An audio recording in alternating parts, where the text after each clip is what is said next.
Ready ready. আমরা এই পর্যায়ে আছি মাঠের খেলোয়াড়দের অবস্থা।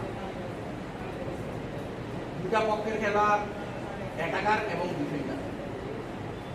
হ্যান্ডবলের অ্যাটাকার দল, আমি অ্যাটাকার এবং ডিফেন্ডার দল বিভক্ত করার জন্য অ্যাটাকার দলের পাশে আমি এগিয়ে আছি।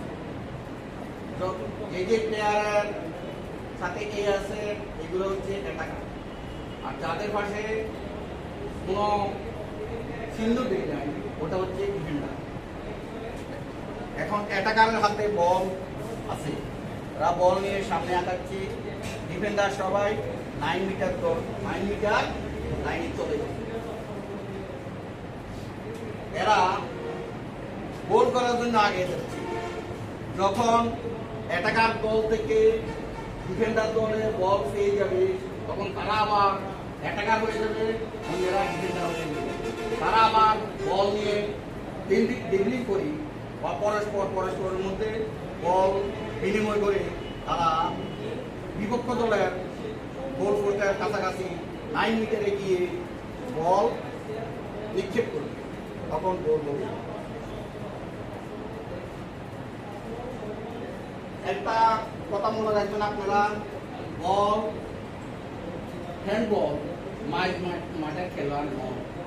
এটা যেই দলে বল পাবে, যে দলে বল পাবে বিপরীত দল তাদের ওই 9 মিটারে দৌড়ে গিয়ে 9 মিটারের কাছে অবস্থান করবে এবং রক্ষা করবে, গোল যাতে না হইতে পারে।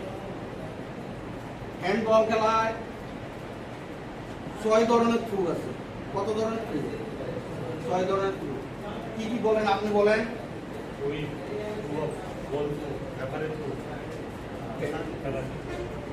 এই 6 প্রকারের থ্রু আছে। বল কিভাবে নিয়ে যাবে? ড্রিবলিং করে নিয়ে যাবে। আপনি যে কারণে P2 দেওয়া হয়, ত্রুটিপূর্ণ খেলোয়াড় বদলি করলে, ত্রুটিপূর্ণ খেলোয়াড় যখন বদলি করা হয় তখন বিপক্ষ দল একটা কি পাবে? একটা P2 পাবে। ত্রুটিপূর্ণ খেলোয়াড় বদলি করবে। এখন তারপরেরটা অবৈধভাবে খেলোয়াড় মাঠে প্রবেশ করে। অবৈধভাবে যখন একজন খেলোয়াড় মাঠ থেকে উঠবে এবং খেলোয়াড় পরিবর্তন হবে তখন রেফারিকে অবগত করাতে হবে। রেফারির মাধ্যমে মাঠে প্রবেশ করতে পারবে। রেফারির নির্দেশ যদি কোনো প্লেয়ার মাঠে নামে তখন এটাকে অবৈধ বলা হয়। এই অবৈধভাবে মাঠে প্রবেশ করার পরে বিপক্ষ দল একটি P2 পাবে।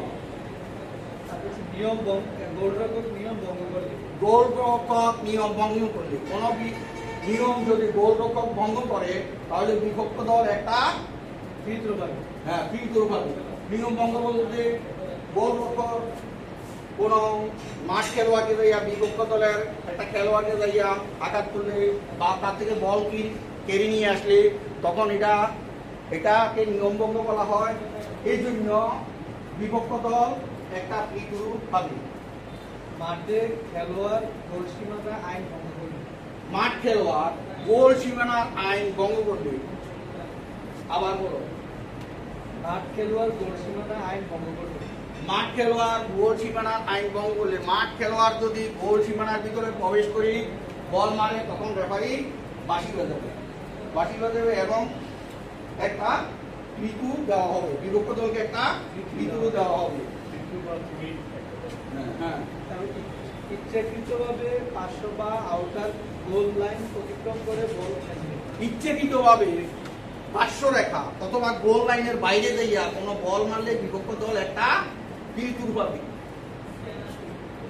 প্রতিপক্ষের প্রতি অবৈধ আচরণ করলে, প্রতিপক্ষের প্রতি কোনো অশ্লীল কথাবার্তা বললে বা কোনো ধমক দিলে তখন এটা অবৈধ বলা হয়। তখন বিপক্ষ দলকে একটা P2 দেওয়া হবে। ত্রুটিপূর্ণ অস্ত্র অথবা থ্রোইং করলে, ত্রুটিপূর্ণভাবে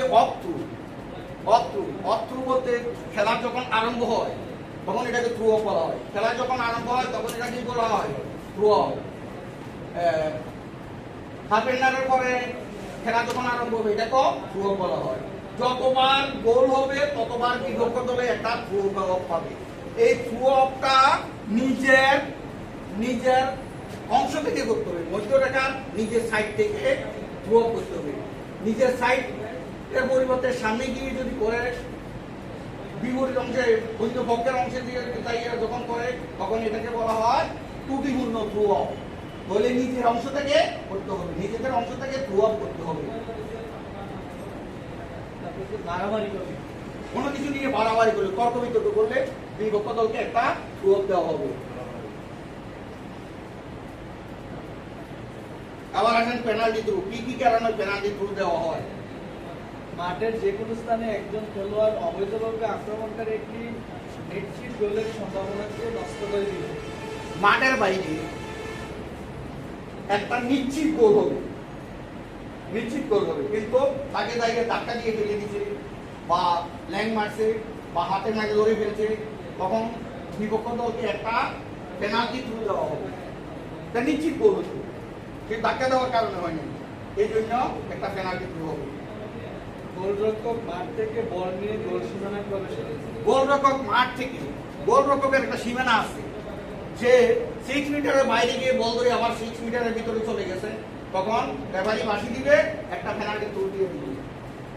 শুধু খেলোয়াড় ইচ্ছাকৃতভাবে যদি নিজ গোল সীমানায় গোলরক্ষকের নিকট বলটি লেগ পাস করে এবং গোলরক্ষক বলটি স্পর্শ করবে। কোন খেলোয়াড়, নিজ দলের কোন খেলোয়াড় গোলকিপারের নিকট ব্যাক পাস দিবে এবং গোলকিপার যদি বলটি ধরে ফেলে তখন একটি পেনাল্টি থ্রু দেওয়া হবে। যদি যদি গোলকিপার না ধরে তাহলে পেনাল্টি থ্রু হবে না। রেফারি যে সিদ্ধান্ত দিবে ওইটা হবে, তবে পেনাল্টি থ্রু হবে না। আর নিজেদের খেলোয়াড়, নিজেদের মাঠ খেলোয়াড় যখন গোলকিপারের নিকট বলটা ব্যাক পাস করবে আর একটা ধরে ফেলবে, তখন একটা পেনাল্টি থ্রু দেওয়া হবে। একটি নিশ্চিত গোল করার সময় যদি কোনো অবৈধ বাঁশির আওয়াজ গোল নষ্ট করে, একটি নিশ্চিত গোল করতেছে এই সময় একটা বাঁশি বেজে গেছে, বা বাইরের থেকে একটা বাঁশি বেজে গেছে, তখন খেলা অফ করছে, তারপরে সাথে সাথে রেফারি একটি পেনাল্টি থ্রু দিয়ে দিবে।